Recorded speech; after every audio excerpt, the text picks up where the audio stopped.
Մենք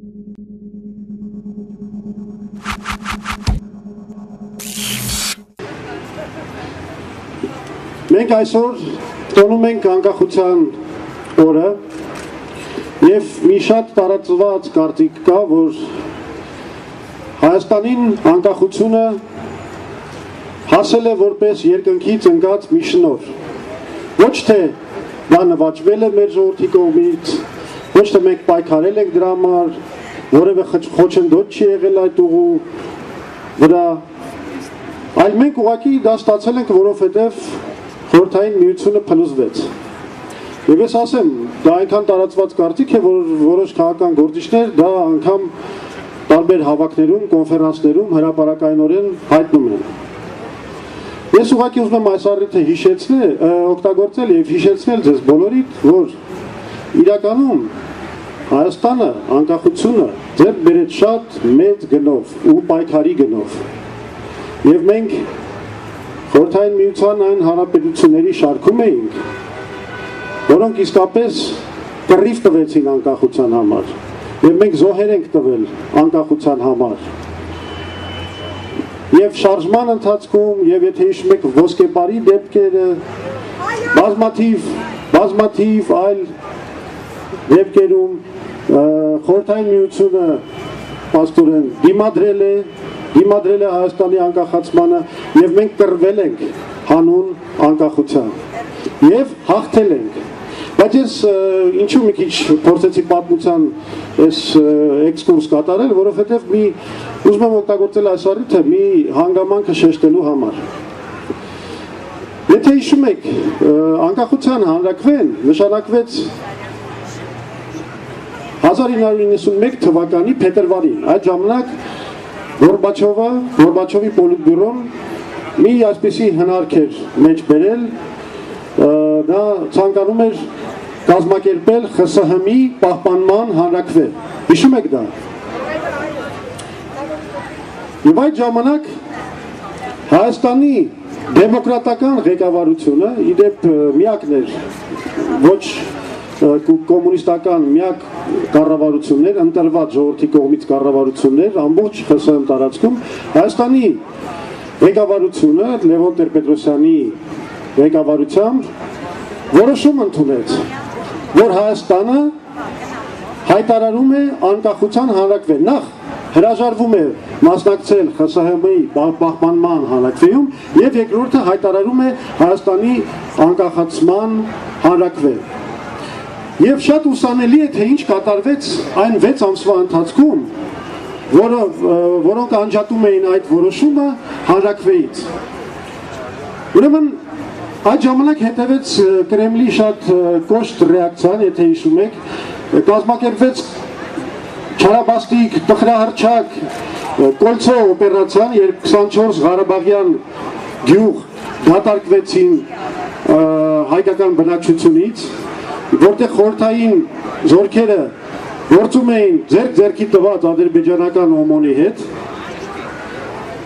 սկսեցին այլ ճնշումներ Հայաստանի վրա, Հայաստանի ղեկավարության վրա, և ինչն էր հետարքիր, որ այդ վիճակում, երբ ինչ-որ պահի շատերին թվաց, թե մեր անկախացման գործը անհույս գործ է, պարտված գործ է, այն մարդիկ, որոնք այն ժամանակ Տեր-Պետրոսյանին անդիմություն էին, նրանք սկսեցին հորդորել Տեր-Պետրոսյանին, որ եկեք հրաժարվենք էլի այդ հանրաքվեից, եկեք մի փորձենք լեզու գտնել Մոսկվայի հետ, եկեք մի բան անենք, որ այս բաներից պրծնենք, այս ճնշումներից պրծնենք։ Բայց այն ժամանակվա իշխող ժողովրդավարական քաղաքական ուժը Լևոն Տեր-Պետրոսյանը փաստորեն դիմադրեց բոլոր այդ ճնշումներին և հակառակ այն հանգամանքին, որ իսկապես լրջագույն վտանգներ էին կախված Հայաստանի վրա և լրջագույն ռեպրեսիաների էր պատրաստվում Կրեմլը,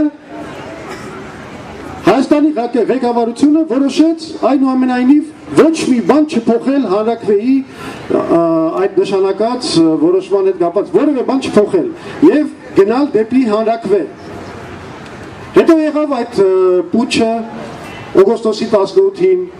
Հիշում եք Գորբաչովին, չգիտեմ, մեկուսացեցին ինչ-որ Ղրիմում, ինչ-որ միտեղ, իր դաչայում և թվում էր, թե ընդհանրապես սկսվում է մի ռեպրեսիաների շրջան և բոլոր այս անկախական, դեմոկրատական շարժումները ուղղակի ճնշվելու են արյան մեջ։ Բայց այդ տուչը գոյատևեց ընդամենը 3 օր, որից հետո արդեն բոլորի համար պարզ էր, որ Գորբաչովի իշխանությունը փլուզված է, բոլորի համար պարզ էր, որ արդեն Խորհրդային Միությունը ըստ էության փլուզված է և վերջին օրերն է ապրում, և այդ ժամանակ նույն այդ գործիչները,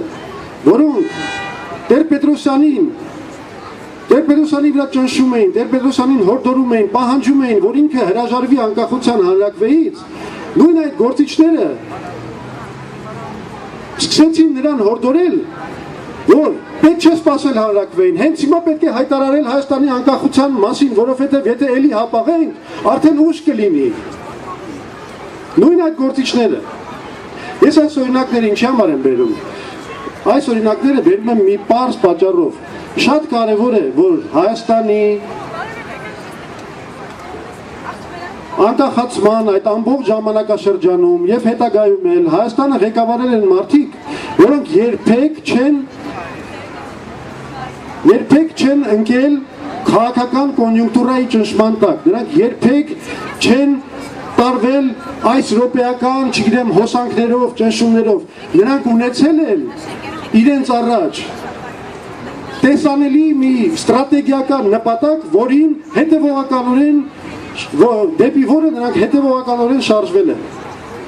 Եվ այդպիսի ստրատեգիական տեսողություն ունեցող ղեկավարների շնորհիվ է,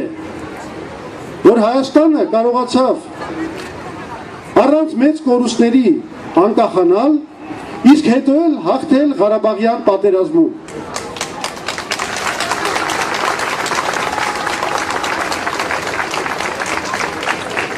Բայց ինչ պարզվեց։ Պարզվեց, որ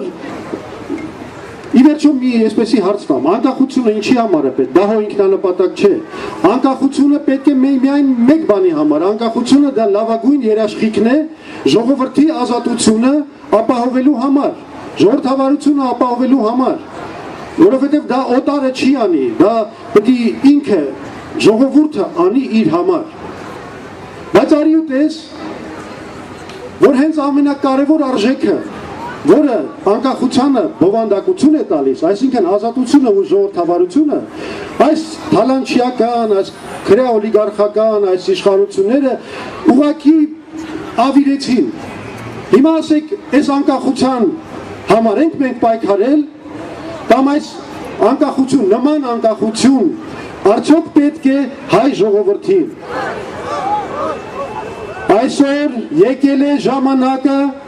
անկախությունը նորից լցնել բովանդակությամբ։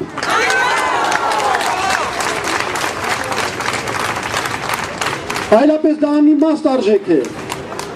Հայ ժողովուրդը պետք է վայելի իր անկախությունը, իր ազատությունը, ժողովրդավարությունը և մարդու իրավունքները։ Եվ ուզում եմ հիշեցնել, որ ուղիղ 5 տարի առաջ Լևոն Տեր-Պետրոսյանը նորից զգաց, նա վաղուց արդեն համարում էր գործերը ավարտված, նա ի վերջո հիմնադրեց Հայաստանը, երրորդ հանրապետությունը, հիմնադրեց ժողովրդավարությունը, հաղթեց Ղարաբաղյան պատերազմում և դրանից հետո կարծես թե պետք է համարեր, որ գլխավոր գործերը արված էին և նա պետք է արդեն հանգիստ գնար, վայելեր, չգիտեմ, գիտական աշխատանքը, այգեգործությունը և այլն, բայց ուղիղ 5 տարի առաջ նույն այդ մարդը հասկացավ, որ այն արժեքները, որի համար ինքը պայքարել է, որոնց հաղթանակին ինքը հասել է, այդ արժեքները ուղղակի ավիրվել են։ Այն անկախությունը, որի համար ինքը պայքարել է, բովանդակազրկվել է։ Դա էր պատճառը, որ ուղիղ 5 տարի առաջ, հենց սեպտեմբերի 21-ին, հենց անկախության օրը, ինքը խոսեց նրա մասին, որ ժամանակն է սկսել պայքարը այս քրեապետական ռեժիմի դեմ։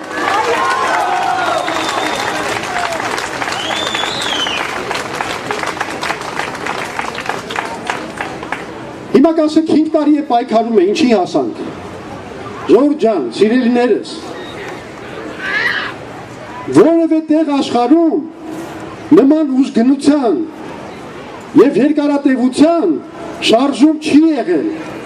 Եվ դա մեր մեղքը չի, որ մենք չենք ավարտել դեռևս այս շարժումը հաղթանակով։ Ուղղակի այլ երկրներում, օրինակ Լեհաստանում, Սոլիդարնիստի ժամանակ, չգիտեմ, Պակիստանում, երբ Մուշարաֆին էին վռնդում երկրից, Չիլիում, երբ Պինոչետին վերջապես Պինոչետից ազատվեցին, այդ ժամանակ միջազգային հանրությունը սկսել էր լրջագույն ճնշումներ գործադրել ժողովրդավարական շարժման հաղթանակի համար։ Ցավոք սրտի մեր բախտը սրանով չի բերել, որ մենք 5 տարվա ընթացքում այդպես էլ չունեցանք համաշխարհային ժողովրդավարական համերաշխության որևէ դրսևորում։ Մի պրոբլեմ էլ կա, որը նույնպես փաստորեն ստիպում էր մեզ շատ զուսպ լինել մեր բոլոր գործողություններում, դա Ղարաբաղի հարցն էր։ Հավատացեք, ոչ Լեհաստանն այն ժամանակին ունեցել Ղարաբաղի հարց, ոչ Եգիպտոսն է այն ժամանակ, երբ որ Մուբարակի դեմ այդ ցույցերն էին գնում, ուներ Ղարաբաղի հարց, ոչ Թունիսը ուներ, ոչ Լիբիան ուներ Ղարաբաղի հարց։ Դա էր պատճառը, որ այնտեղ ժողովուրդը կարող էր դուրս գալ փողոց, ամեն գնով պայքարել այդ ռեժիմի դեմ, հասկանալով, որ անգամ եթե շաբաթներ կամ ամիսներ շարունակ բանակը կամ պետական ապարատը պարալիզացված է, դա հղի չէ, ասենք, ինչ որ մի կարևոր ազգային խնդրի տապալմամբ։ Մենք այդ գինը ցավոք սրտի, մենք չենք կարող վճարել, մենք չենք կարող Ղարաբաղը դնել վտանգի տակ, մենք չենք կարող թույլ տալ Եվ Հայաստանում շաբաթներ, ամիսներ շարունակ պարալիզացված լինի պետական մեքենան։ Եվ եթե հիշում եք, անցյալ տարի մարտին մենք կարող էինք գնալ դեստաբիլիզացիայի, բայց մենք երբեք չարեցինք դա, ու չարեցինք մի պարզ պատճառով։ Չարեցինք, որովհետև հասկանում էինք, որ հենց Հայաստանում ստեղծվի այդ քաոսը, Ադրբեջանը անմիջապես օգտվելու է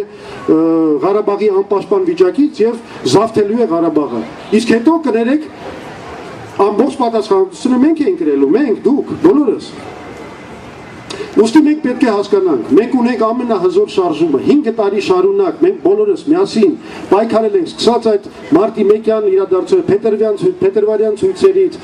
հյուսիսային պողոտայում մեր ամենօրյա այդ կռիվները ոստիկանության հետ, բոլորդ հիշում եք, բոլորդ մասնակցել եք, ինչի համար ձեզ շատ շնորհակալ եմ։ Մեր դեմ ամեն ինչ կիրառեցին, ծեծեցին, մահակներով, նստեցրեցին բանտերը, սպանեցին, ամեն ինչ արել են, բայց շարժումը գոյատևեց եւ 5 տարի շարունակվեց։ Մինչեւ հիմա այդ շարժումը շարունակվում է եւ ես վստահ եմ, որ նա ունի փայլուն ապագա։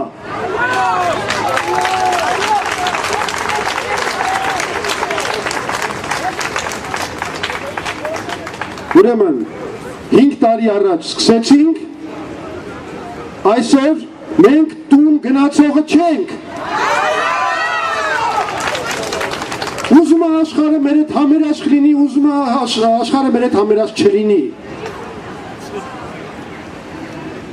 Մենք միևնույն է պայքարելու ենք մեր իրավունքների համար եւ հաղթելու ենք։ Եվ ուրեմն պայքար, մինչև վերջ, պայքար։